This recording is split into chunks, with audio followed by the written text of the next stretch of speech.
Hey, everybody. Welcome back to another edition of Vocal Distancing. We're glad you're joining us for another week where we catch up with broadcasters around the country. As a reminder, if you want to catch up on previous episodes, you can find them on our College Sports Now YouTube channel, or you can subscribe to the College Sports Now podcast wherever you enjoy your podcast. We're excited to welcome another fantastic trio with us today. Let's go around the horn and first introduce you to, from the ACC, longtime voice of the Florida State Seminoles, and certainly the best dressed person today, Gene Deckerhoff from Florida State. How are you, sir? It's my birthday shirt. I got it 2 days ago. This is the second time I've worn it. Okay.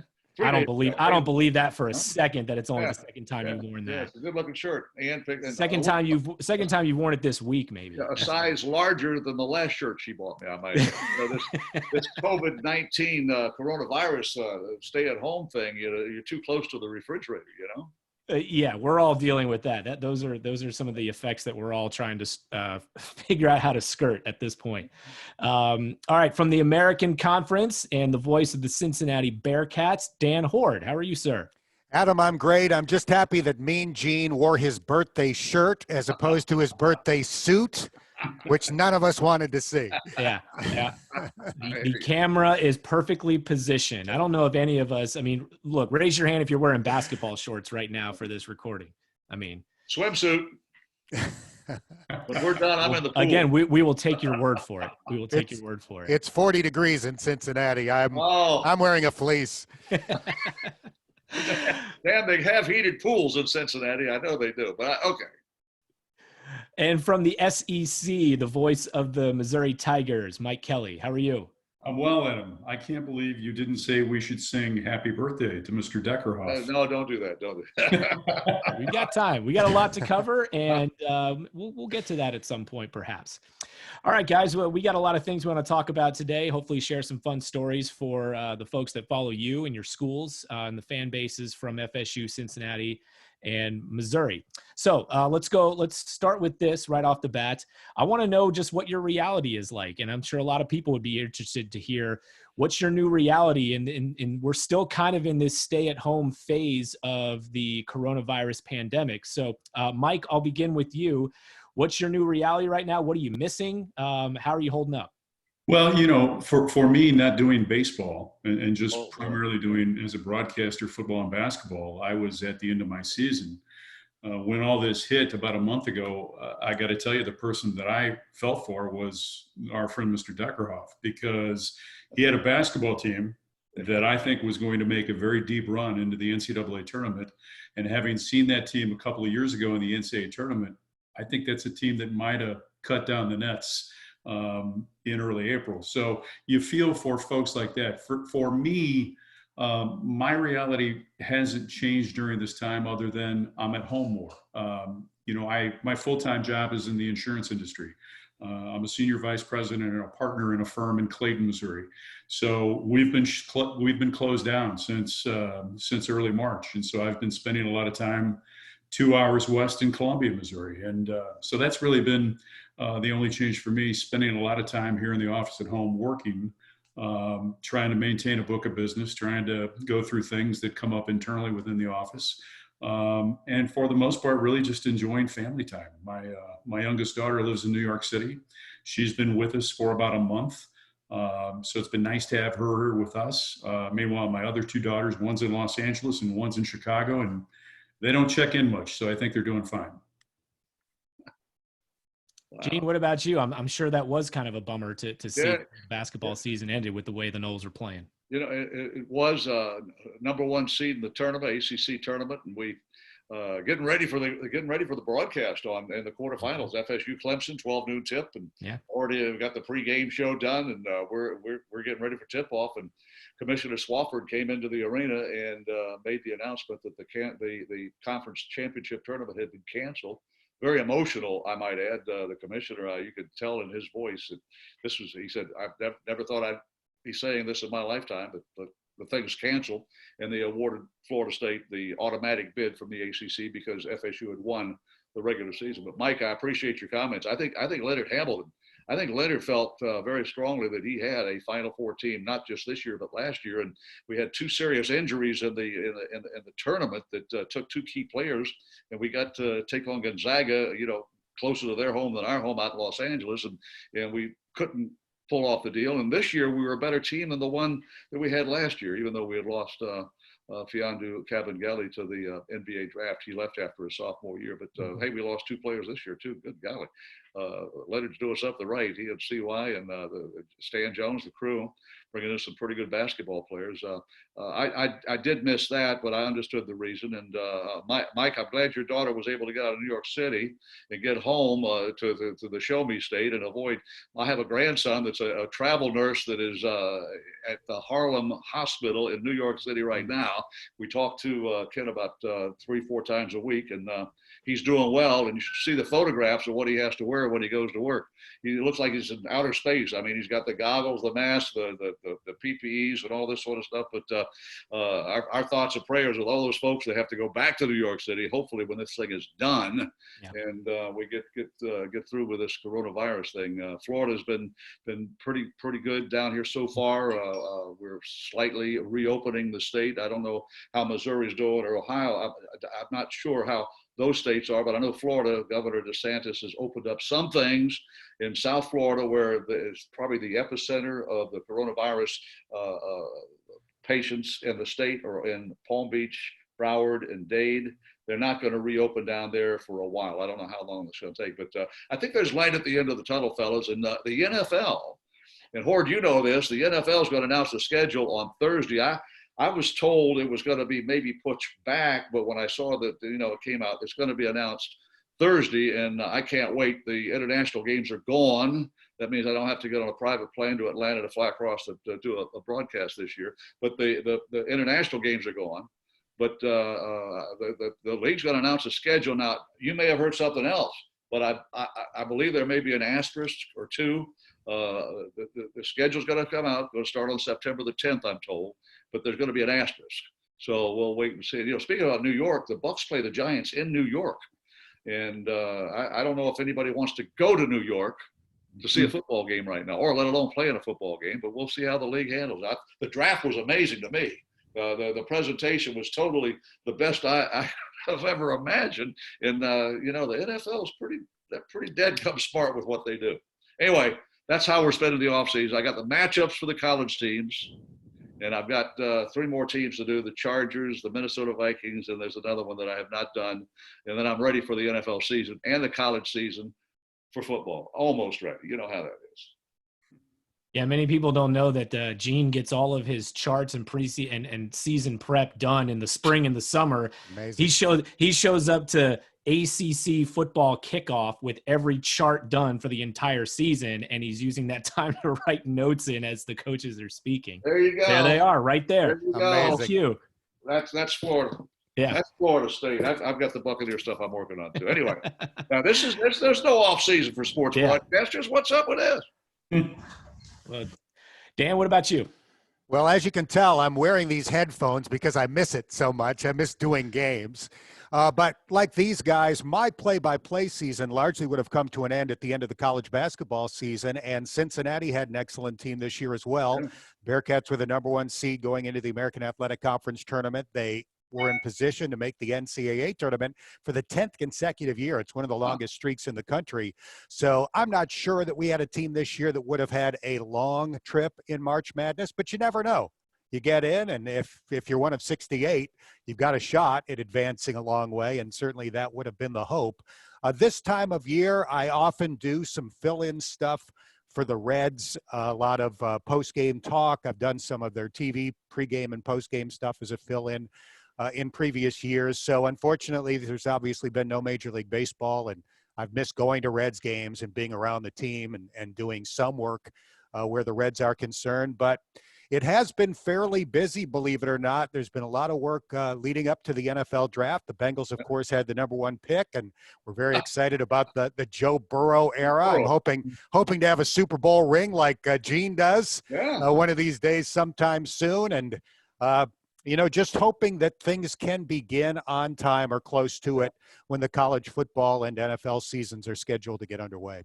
Hey, Adam, can I ask these guys a question real quick? I mean, I Right ahead. talked about how good Florida State is and what Leonard Hamilton has done in building that program.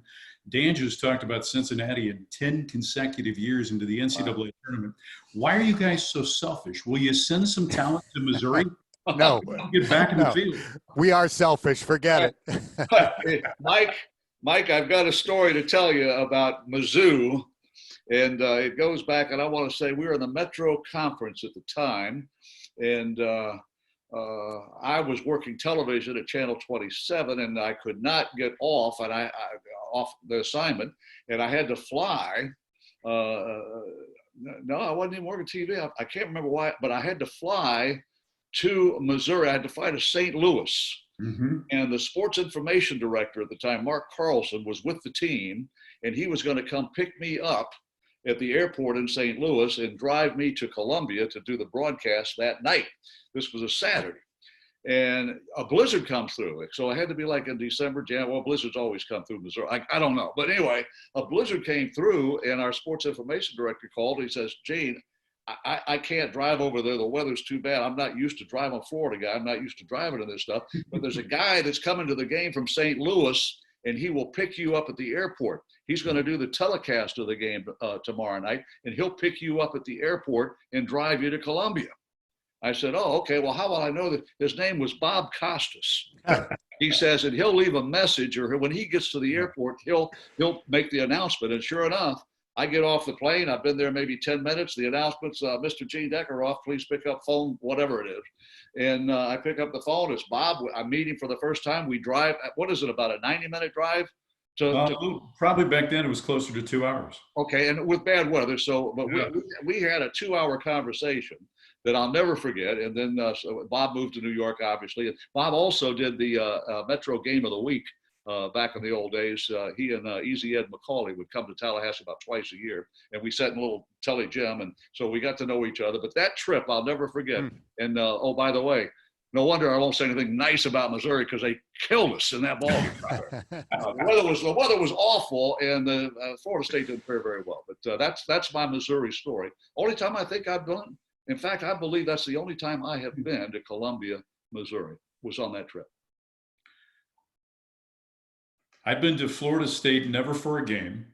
Had a friend who actually just retired, lived in Tallahassee. And Gene, you're going to have to help me with the golf course, but maybe something Cypress, perhaps. I don't know. No, you've got Seminole, which is the university course. You've got Tulare. Golden Eagle. Golden Eagle. Golden Eagle. On Golden Eagle, and just actually retired, and played golf here at Missouri, but used to work for the old GTE back in the day, and then they I think were purchased by maybe Verizon. But lived in Tallahassee. That's the only time I've been to your town. Wow. Yeah, the Golden Eagle changed my attitude about golf. I never was able to break 100, and 2 years ago, I surrendered my golf game. I took my clubs down to Goodwill, and about 72 golf balls. Most I had retrieved from water ponds on golf courses, and stopped playing. My shoulder started acting up, and I said, you know what? Okay. Because I basically the only golf I played in the last 25 years. Never keep a scorecard, just hit the ball, and those captain's choice things, and all for either charity or Seminole booster functions for with Coach Bowden and things like that. So basically I just would hit and talk. I'd be talking while I was teeing the ball up. Football, basketball, sports, but the Golden Eagle is what's your friend's name that just retired? I might know him.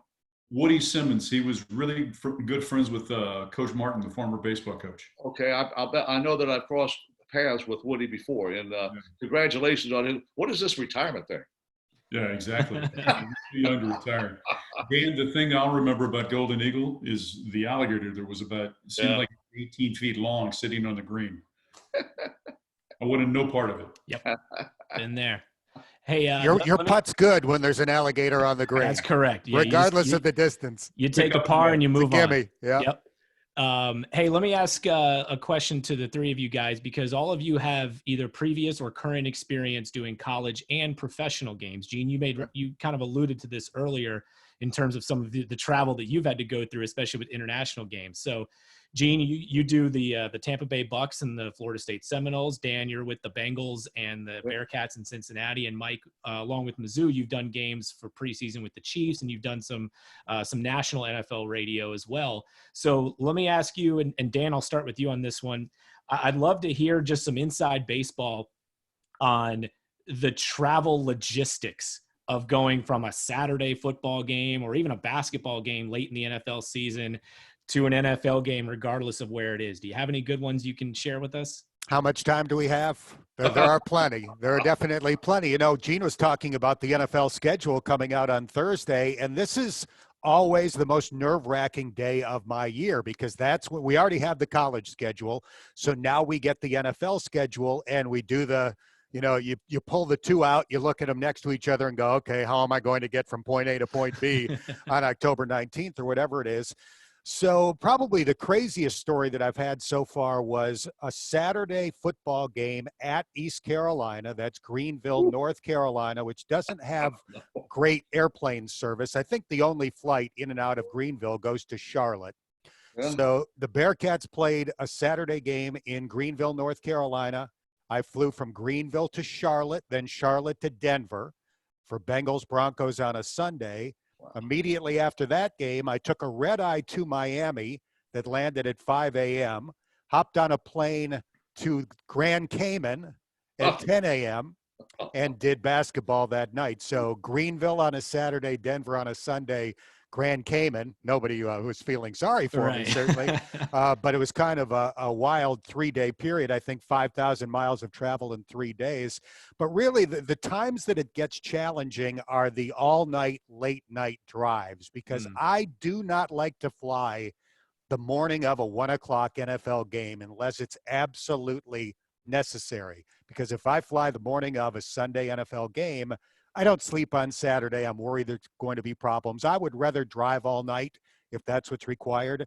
So New Orleans to Jacksonville, I did that after a night Tulane game once where you're leaving at 11 o'clock. It's an 8-hour drive. Maybe you go as far as you can and grab a little sleep and go the rest of the way.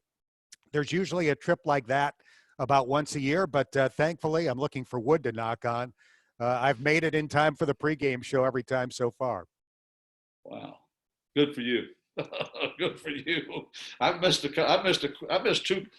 quarter 2 years ago Chicago game.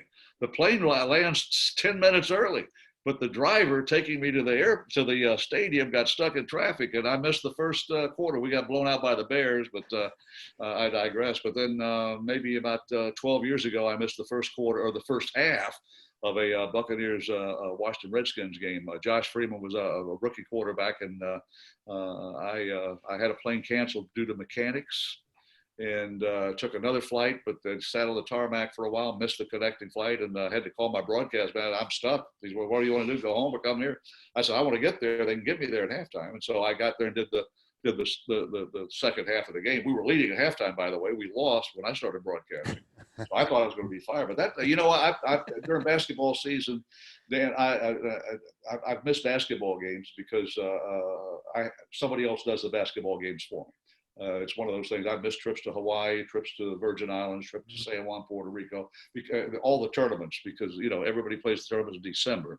And, you know, those are some great places to go. But when you got the Saturday, Sunday thing, I just say, hey, and Tom Block fills in for me. He's been doing it. He does television games, does radio. And when I miss a game for basketball, Tom fills in. So, yeah, I haven't had that 5,000 miles in a weekend. Wow. You know, I don't. This past year, I did the first quarter of the Clemson Florida State game, got a little plane and flew to Atlanta, then flew across the ocean and got to Tottenham Hotspur Stadium hour and 10 minutes before kickoff. And the pregame show was recorded, by the way. Smart. My scene center. But that was probably one of the toughest. Any trip to London is tough. And you know, when I saw that the league had canceled the international game, Bucks were not scheduled to play overseas. But when I said there's probably a lot of folks that are particularly brought us, you know what? We don't have to go overseas. And the Bucks this last time went 2 days ahead of time. The previous time we played in London, they had gone for a whole week.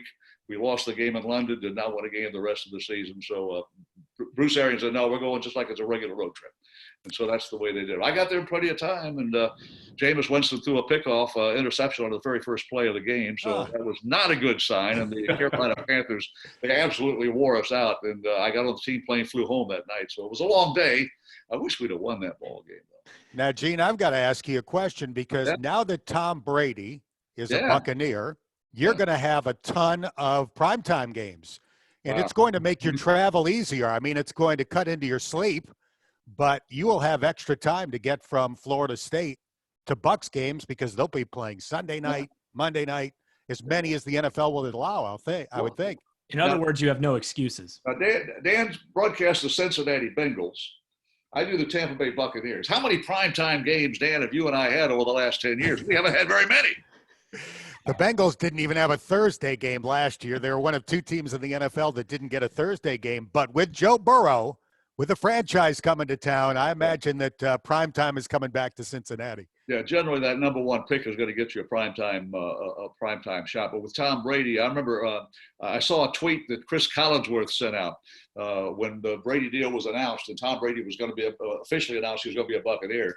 He said, "Well, it looks like Sunday Night Football is going to be making several trips to Tampa Bay," and boy, that sounded good to me. You know, Dan, you live in Cincinnati, or a suburb of Cincinnati. I know you. So your trip. How far is your trip to Bengal Stadium from your house?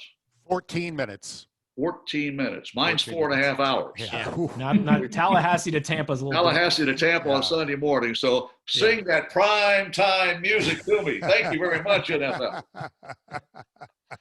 Hey, Mike, I'm curious to hear your perspective about just navigating between the college and the pro ranks. And I know you've had some previous experience, like I mentioned, with the Chiefs and doing preseason games and some national radio. But tell us about kind of your experience in navigating between the two.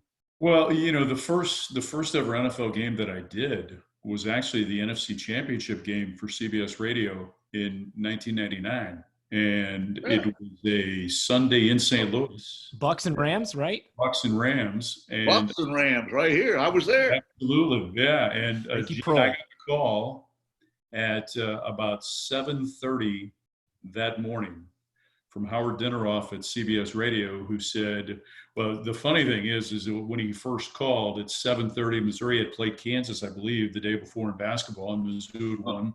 Quinn Snyder was our coach at the time. And maybe we did some things after the game to extend the evening just a bit, maybe. I'll never remember perfectly. But the phone rings, and I pick it up at about 7:30, and it's Howard Deckerhoff from CBS. He says, Mike, this is Howard Deckerhoff from CBS Radio. I wanted to know if you could do the Rams-Buccaneers game today. I thought it was a friend. I honestly did, just, playing a game. So hung up, click. He called back, and he said, don't hang up. And it turned out Howard David was scheduled to do the game. Howard David was doing hockey the night before and got snowed in on the East Coast. And, he said, you're in Columbia. How soon can you make it to St. Louis? Here's who you're going to be working with, Matt Millen and John Dockery. What do you think? Yeah, sure. Happy to do it. So literally, I think they told John Dockery I'd pick him up. It was a 3 o'clock, as I remember, 3 o'clock Central game. Told Dockery I'd pick him up at noon. I think I arrived at the hotel in Clayton to pick him up at about 11:15, and he.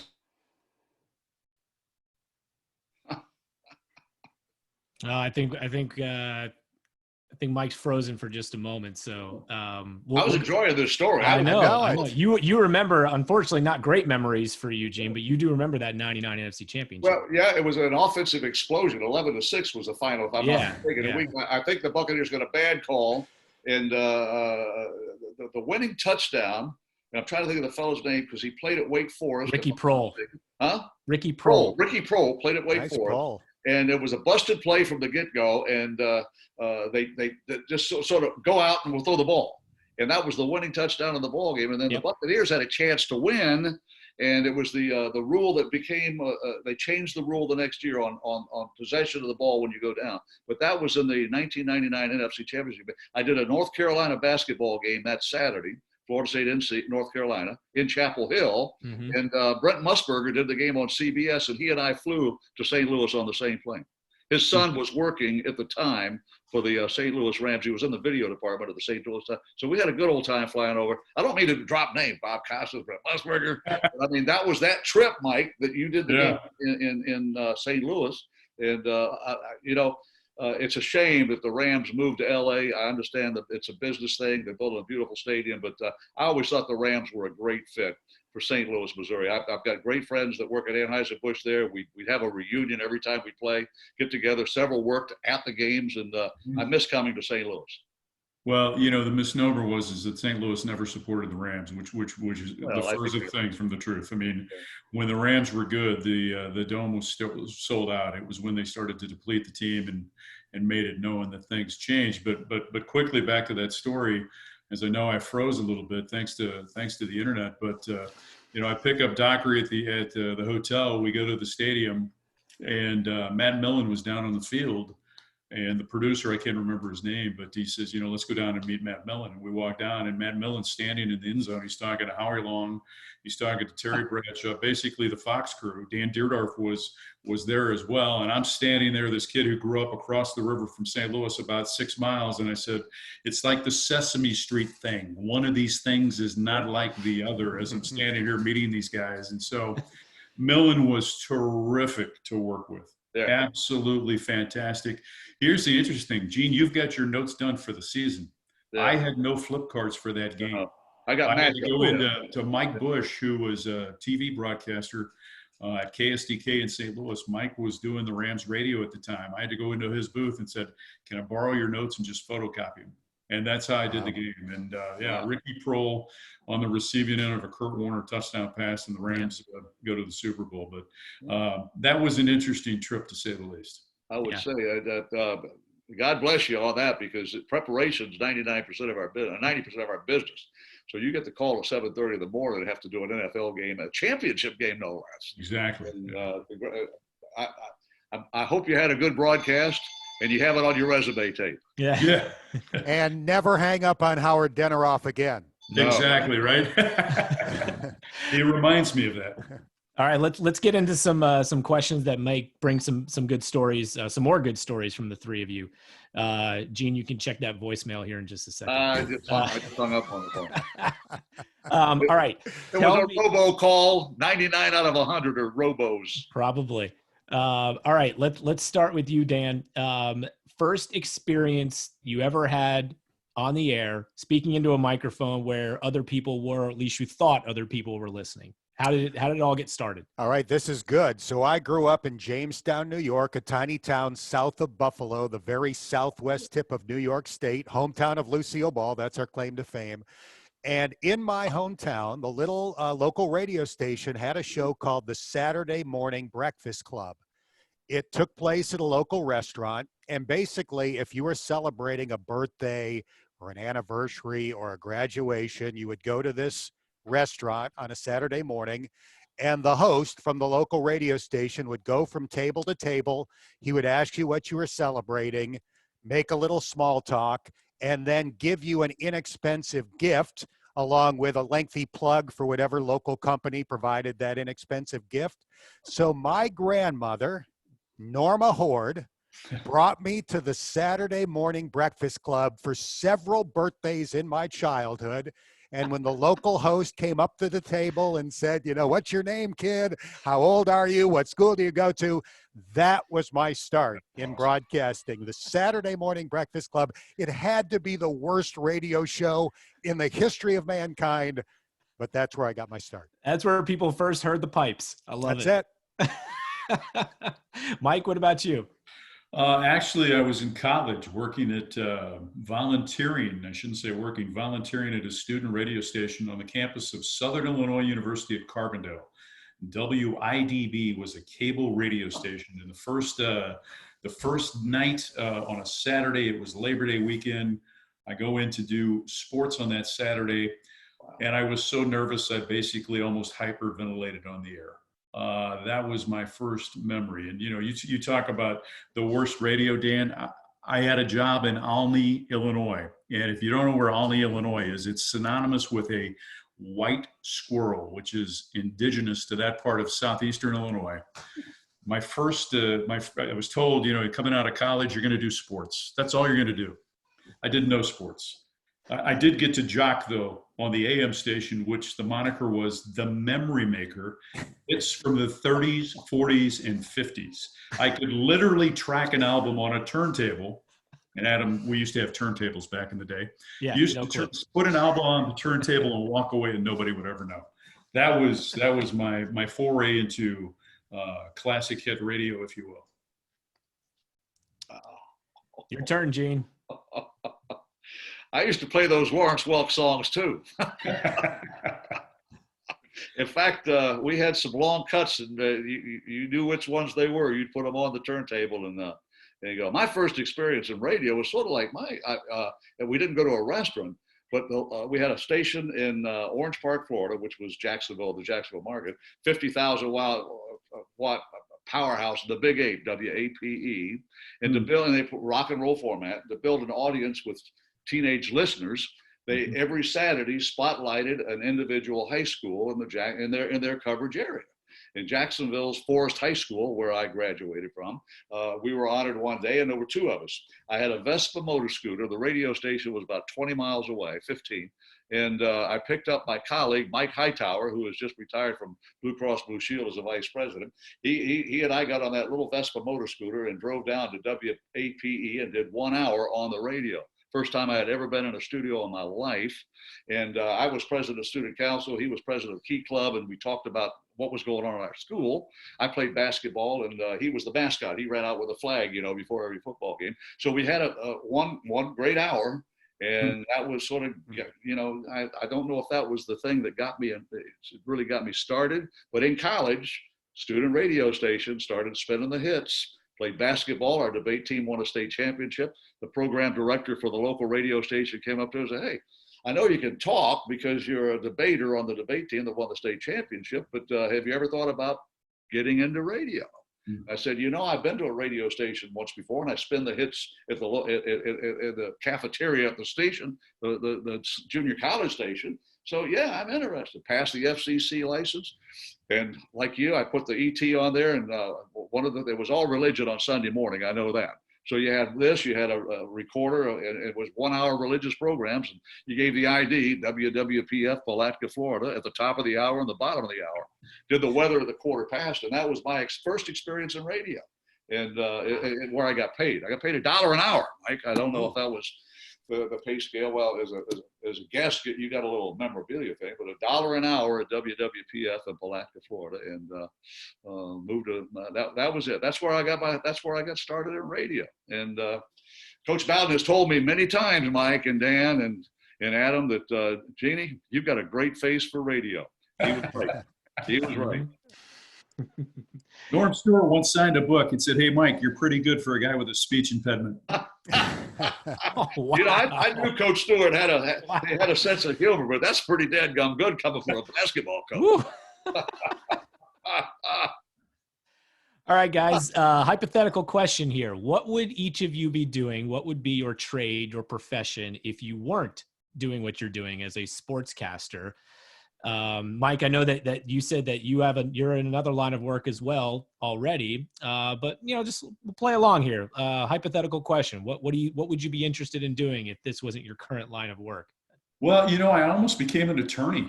I wanted to get into the law, and contemplated that for a while I was in college, and so probably would have pursued that track, honestly.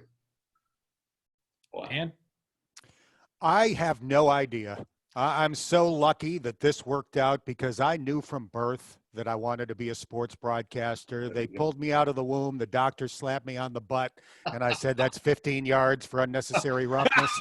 I mean, I really have no clue what I would have done, but I can tell you this. Whatever job I would have taken if I didn't get into sports broadcasting, the rest of my life would be spent doing the exact same thing. I would have season tickets to the local teams. Yeah. I would be reading every blog and newspaper to know about the teams. I would be the annoying guy, Dan from Cincinnati, that calls every local talk show to talk about my teams. So thank heavens it worked out the way it did. Yeah. That's great. Wow. Well, fellas, I went to college to become a chemical engineer. Look how far that got me. That second semester lab trying to find those unknowns, I surrendered. I gave up, did pre-law. And then I got over to the university and they said, you got to write. And I didn't want to write, and, as in writing. And I switched majors to international relations. I wanted to be a charge d'affaires at an embassy somewhere on the planet representing the United States of America. I passed the Foreign Service exam and did not pass the oral. I was not offered a job with the State Department. So my international relations career ended abruptly. And went in the phone business and sold groceries for a while and moonlighted in radio, and then went full-time into radio in 1972 and have been doing radio ever since. That's been my occupation. I did television for about 9 years in Tallahassee, ABC affiliate, CBS affiliate, but always did the radio and fortunate enough to have been doing Florida State basketball since 1974. This will be my 47th season. I've been blessed with good health and a wife that puts up with my schedule, and raised 3 boys. But basketball, then in '79 started doing football broadcasts for FSU, and in between arena football for television, USFL for the old Tampa Bay Bandits, then the Buccaneers job in '89. So it's been a good run. I really wanted to do foreign service work for the State Department, but that was, I'm sort of glad I didn't. When you look at the world the way it is now, I'm glad I'm not at an embassy. Well, I'd be retired right now. If you work for the feds, you can retire at 65. But if you're hey Mike, if you're a sports announcer, you can work till you're 90. Well, Vin Scully worked till he was 88. Yeah, and could have kept going. He was still at the top of his game. Yep. Yeah. Well, I know that your respective fan bases are glad that you guys chose the line of work that you did. So let's get a little nostalgic here with some of the games that you've experienced and the players that you've experienced over the years. Let's start with this. Most memorable game that you've called. Dan, we'll start with you on this one. That's an easy one for me. I haven't had the good fortune like Gene has to call national championships yet, or a Super Bowl yet. But in 2009, the University of Cincinnati football team went undefeated during the regular season. And in the final game of the year, they were 11-0. They were ranked 5th in the country. They played a road game at Pitt. Pitt was 9-2 and ranked in the top 15. And Cincinnati fell behind 31-10. They were dead. This perfect season was going down the toilet. And with about 1 minute and 10 seconds left in the half, Marty Gilliard ran a kickoff back for a touchdown. So that gave them life. The heart was pumping a little bit prior to the half. And they did not take the lead in that game until there were 33 seconds to go when Tony Pike threw a touchdown pass to Armand Binns. It's the most famous play in Cincinnati football history. And they wound up winning that game 45-44 after falling behind 31-10. It completed a perfect regular season in front of a packed crowd at Heinz Field with the snow falling in Pittsburgh. It was a perfect setting. It was an amazing game. And then a day or two later, Brian Kelly left for Notre Dame. So our joy was short-lived, but it was a heck of a day. Yeah. Wow. Mike, what about you? Actually, so the NFL game is something, doing the NFC Championship game, you always remember. But from Missouri's perspective, there really are two, and one was a win and one was a loss. And let me explain. In 2007 in football, we were 10-1 going to Kansas City to play Kansas. Final game of the regular season for the Big 12 North Division title. The winner would go on to meet Oklahoma. Missouri was sitting number 3 in the country. Kansas was number 2. Kansas was unbeaten. Longest rivalry west of the Mississippi. Okay. And before a sold-out stadium in Kansas City, Missouri won the game, jumped out to a big lead, held off Kansas. Sacked Todd Reesing in the end zone for a safety to secure the win. Missouri would wake up on Sunday morning as the number 1 team in the country. They would lose for the second time that season to Oklahoma in the Big 12 championship game, which prevented them from playing for the national championship. So that would be one I would remember. And then the other one would be in basketball. In 1995, you'll remember there was a play by a kid named Tyus Edney in Boise, Idaho, when he went the distance in 4 points. It's a shame he got cut off, because I think all of us remember that's one of the most famous buzzer beaters in NCAA tournament history. But that's exactly where he was going. So we'll get back to Mike and let him to finish that story, because that's an iconic moment in college basketball history. So Gene, let's go to you though while we wait for Mike to rejoin us. any game that features Tyus Edney, you got to listen to the story here. Mike, come on back. I want to hear that story. Great hearing that come from behind win that Dan talked about. That's phenomenal. That brings me, it was not a win, not a loss. It was a tie, but Florida State versus arch rival Florida. And we go into the fourth quarter and the Noles trail 31-3.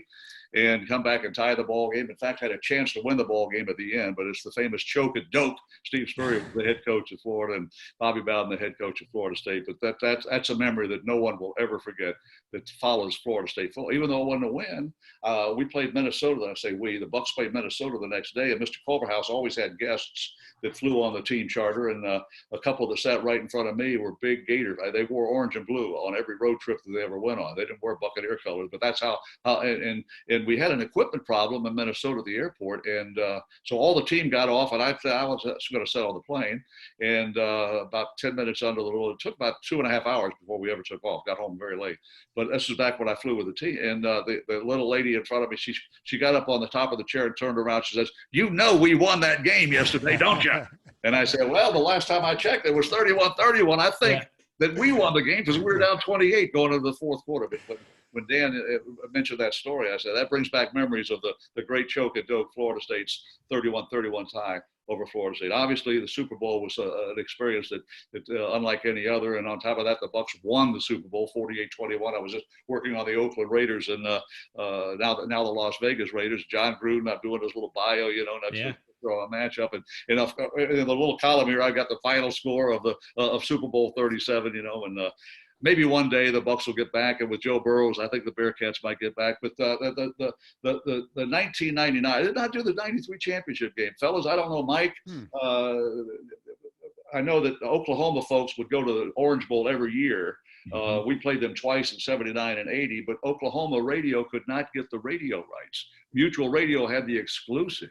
And that's the way it was back in the days. I missed the 93 championship game. I did not do that. I didn't even go.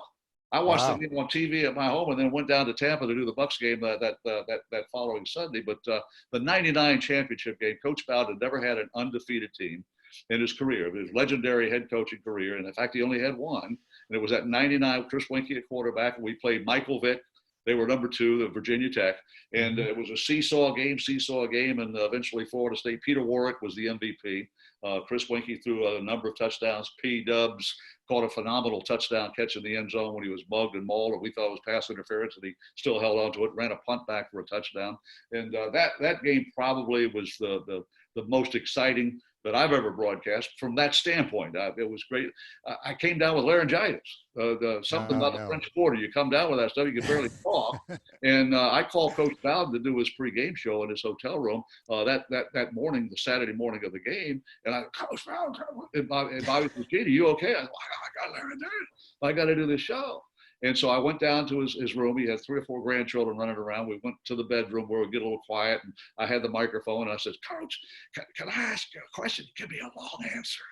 And I think I asked 4 questions. We covered 12 minutes of pregame show. And by the time, with a lot of that squeezy stuff you put in your throat, and the lozenges that you take, I was able to broadcast that football game. So there were a number of reasons why that one will always stand out. And then Jumbo's championship game, Florida State versus Auburn, the classic, Jameis Winston to Kelvin Benjamin. Those are some great memories that I'll never forget. And part of what I'll probably always say, that was my life, folks, those championship games. And I'll tell you this, we played Cincinnati, and it's the University of Cincinnati hosted the Metro Conference Championship Tournament. And I want to say this was 1978, it was, 77-78 season. Florida State's only loss in basketball was at Cincinnati by 2 points on a buzzer beater. That I know to this day, the kid shot the ball after the horn sounded, but they gave the basket anyway. But we played Louisville for the championship game. And they had a guy by the last name was Burke. I'll never forget. Burke was his last name. And he was a freshman. He scored like 27 points, and Louisville beat us by 1, 94-93, which to me will stand out as probably one of the greatest basketball games I ever broadcast. But we lost the game. But that was in Cincinnati, Ohio. I don't have good memories, Mike, of my trip to Missouri. I told you that already. I don't have good memories. Hey, Mike. That ride over that 2-hour ride to Columbia from St. Louis with Bob. Mike, finish your Tyus Edney story. Oh, your Tyus Edney. Yeah, so Edney, 4.8 seconds to go, and the funny thing is I was doing the game with a former Missouri player, and when Missouri scored to take the lead, 4.8. We both wrote a little note to each other as Missouri took a timeout, too much time. And Edney took the ball in bounds from Cameron Dollar. We had a kid named Kendrick Moore, and Norm Stewart said, you play center field. If he goes to the right sideline or the left sideline, you turn him one time and the game is over and you knock off the number one team in the country. Well, instead of following the directions, the kid reacted and started chasing. Edney hit the shot. But, the thing I'll remember about that, and guys, you're the same way. I mean, what is college sports about? In essence, it's this. It's about kids making plays. And on that day in Boise, Idaho, that kid made an unbelievable play that would lead them to win a national championship. So I'll always remember that game because of that. Wow. Yeah. Good stories. All right. I got a couple more for you guys before we get you out of here. Tell us about the best athlete that you've ever covered. We just talked about games and moments, but tell us the athlete that you think back and you say, I've never seen anybody better than him. And maybe we'll keep it to college and your specific schools and give your fans some good nostalgic vibes here. Gene, let's go to you first. Well, I'll throw a little confidence to the one and only Prime Time, because Deion Sanders is absolutely the best athlete I have ever covered in any sport. Charlie Ward's a close second now. Mm-hmm. Charlie won the Heisman Trophy. Deion won the Thorpe Award. But I'll tell you a story about Deion Sanders, and he has no ego at all. I mean, but, this is a true story. If during his college career at Florida State, he played baseball, he ran track, and he played football.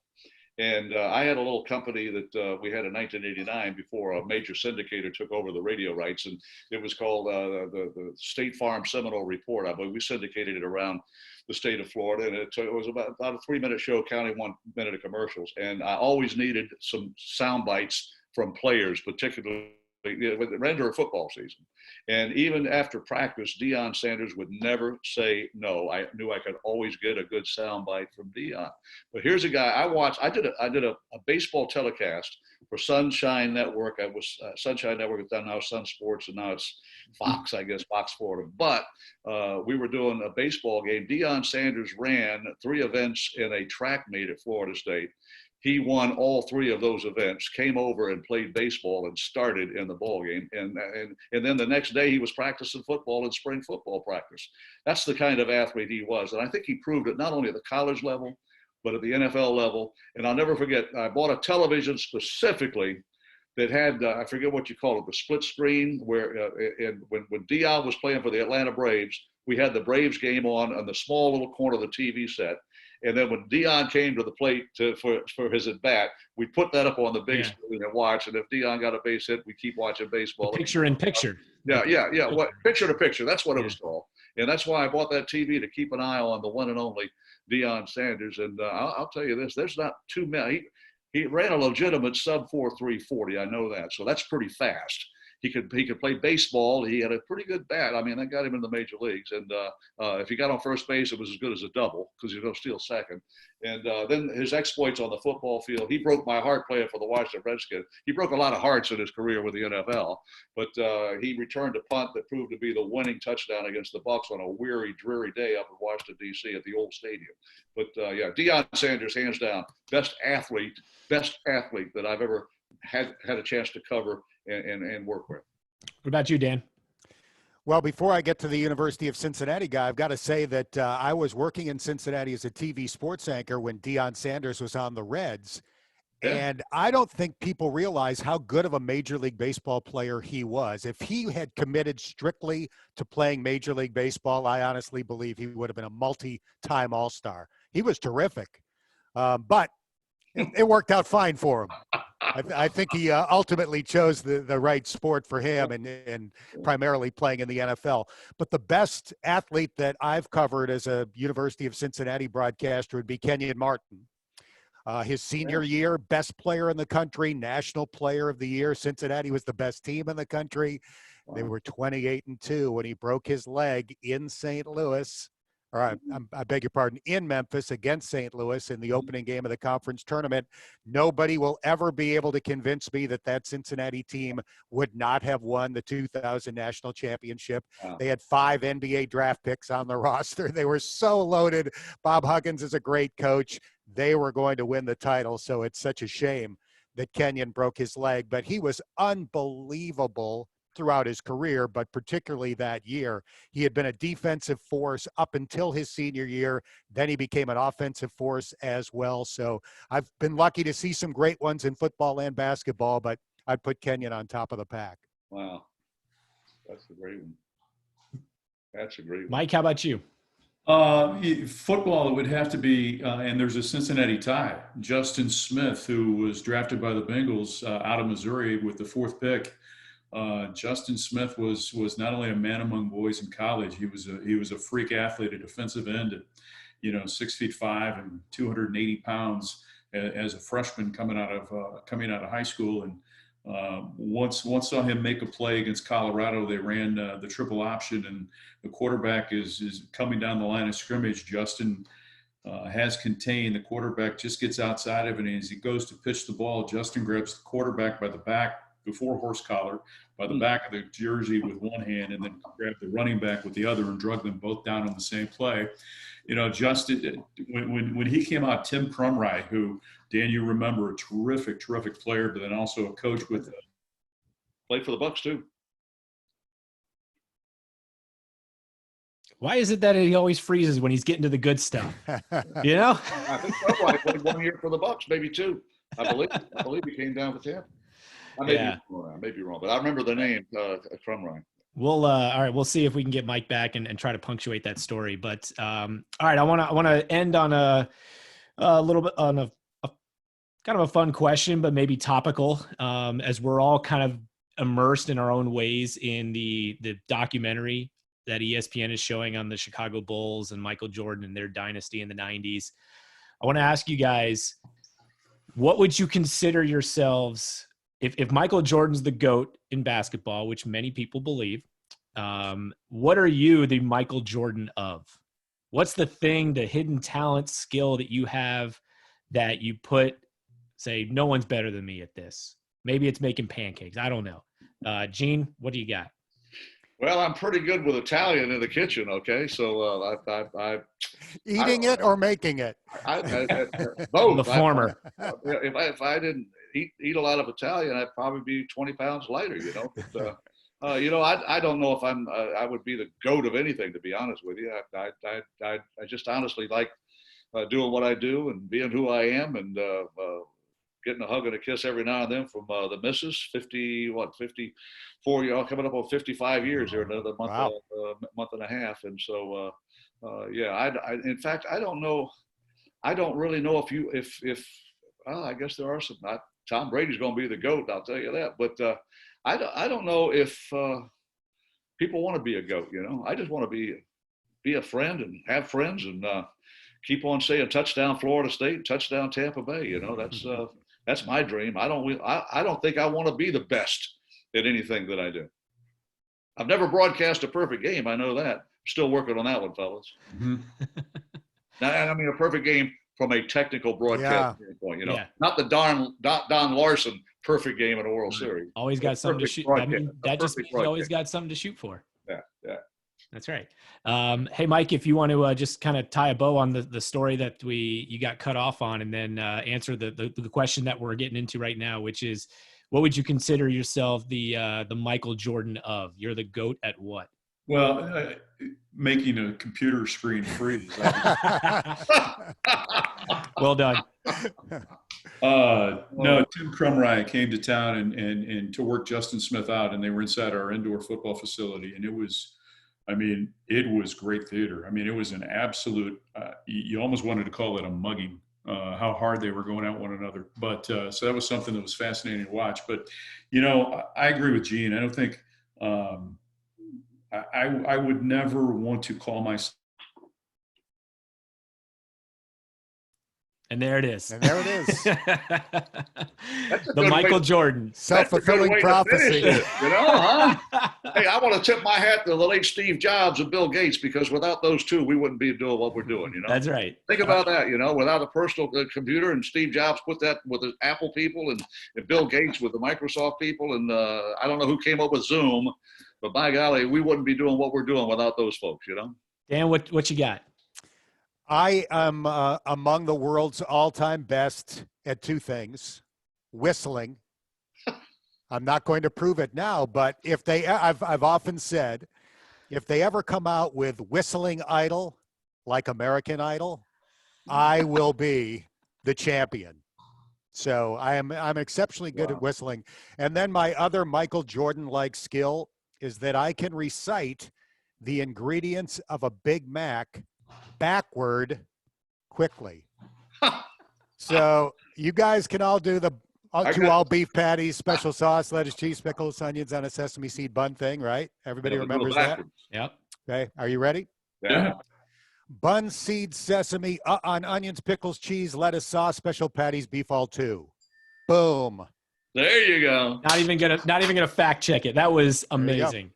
The GOAT. It's very Dan useful. Hoard. Comes in handy. Fellas, before we conclude this thing, let's give a shout out to the first responders and the healthcare providers that are getting us through this dadgum pandemic that makes us have to do this from our own homes instead of being in a studio or being in a press box or a sideline. I have a grandson in New York that is working the COVID-19 floors as a travel nurse, and he's been there for 4 weeks. He's going to do 8 more weeks, so he's saving lives. And so I say to those guys that work in hospitals, the guys, the gals, the doctors, the nurses, thank you very much for what you do. If you're watching this podcast, I don't know why you are, but if you're watching this thing, we appreciate what you're doing. Well, thank you guys. And this is the way that we like to close this show is giving a final thought to fans of your school that are watching us right now. So if you want to say anything to Gene, FSU fans, Dan, fans from Cincinnati, Mike with Mizzou, Mike, we'll start with you. What do you want to say to the folks in about 30 to 60 seconds to say, hey, we miss you. We want to see you again. Hang in there. Well, it's going to be shorter than that for fear of what's going to happen. On the Michael Jordan note, I've done about 1 million of these over the last couple of weeks. This is the first time this has happened. It's been a blessing to play a small role over the last 20 plus years at the University of Missouri, and to be able to call that as a part of my life and the memories that they've been able to provide for me. We almost got there. Almost got there. Oh, wait, we got him back. You're back. Opportunities for your family or for my family, I just would say thank you. I've been very, very blessed, even blessed to spend some time, even more blessed to spend some time with these guys today. Very well said. Very well said. Dan? Thank you. That's the first thing I would say. I am so fortunate that fate brought me to Cincinnati. I didn't grow up here. I didn't attend the University of Cincinnati, but now I feel like I did because I bleed red and black. And Cincinnati fans have been so incredibly kind to me and my family. I can't thank them enough, and I can't wait to be back at a University of Cincinnati sporting event, seeing them again, talking about the Bearcats, getting excited about the future of a great program and a great university. All right, Gene. I like it. Well, to Florida State football fans, I've said touchdown FSU 2,029 times. And when September the 5th rolls around, I hope I say it 2,035 times. 6 big touchdowns against those dadgum West Virginia Mountaineers. Touchdown FSU. And for Buccaneer fans, it looks like there will be NFL football. We don't know when. The schedule comes out Thursday. But have faith, Bucs fans. You got Tom Brady, Rob Gronkowski, and you got that Buccaneer defense with JPP and Dominican Sue and Vita Vea and the sack leader from 2019 and Shaq Barrett. By God, the Bucs are back, and we got Super Bowl on our mind. Let's go, Bucs. Fire them cannons. Wow, if there's not a perfect dismount to this show, I don't know if there is one. Gene, you said you've never had a perfect game, but maybe you just polished off the perfect Zoom call. Who knows? All right, fellas, have a great one. Stay well. Thank you guys. Thank you guys for joining us. I got my mask. The mask is on right now. There it is. Don't leave home without it.